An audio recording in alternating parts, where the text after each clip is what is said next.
तर आता बातमी आहे नाशिकमधून। नाशिकमध्ये पूर्व विधानसभा मतदारसंघामध्ये राडा झालेला आहे। भाजप आणि पवार गटांच्या कार्यकर्त्यांमध्ये हा राडा झाल्याची माहिती मिळते। गणेश गीतेंकडून पैसे वाटप सुरू असल्याचा भाजपने आरोप केलेला होता। तर गणेश गीतेंच्या कार्यकर्त्यांची भाजपा कार्यकर्त्यांनी गाडी फोडलेली आहे।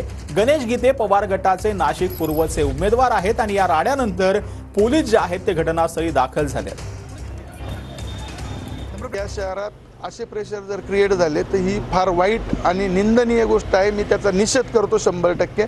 आणि आता याच्यानंतर जर माझ्या एखाद्या कार्यकर्त्याला कोणी धक्का जरी लावला तर मी सीपी ऑफिसच्या बाहेर जाऊन आंदोलन करायला बसणार आहे। आमची निवडणूक कशी डिस्टर्ब होईल, आम्हाला कसा त्रास होईल, आम्हाला कसं मनस्ताप होईल, पण त्यांना आम्ही मनस्ताप करून घेणाऱ्यांमधले नाही आहे। त्याच्यामुळे तुम्ही ती काळजी करू नका। आमची निवडणूक जनतेने हातात घेतलेली आणि जनता या ठिकाणी निश्चितपणे बाहेर तुमच्या तोंडावर नाही देणार, पण मशीनचं बटन दाबताना निश्चित तुमच्या या काळ्या कारनाम्यांचं उत्तर तुम्हाला निश्चितपणे देईल।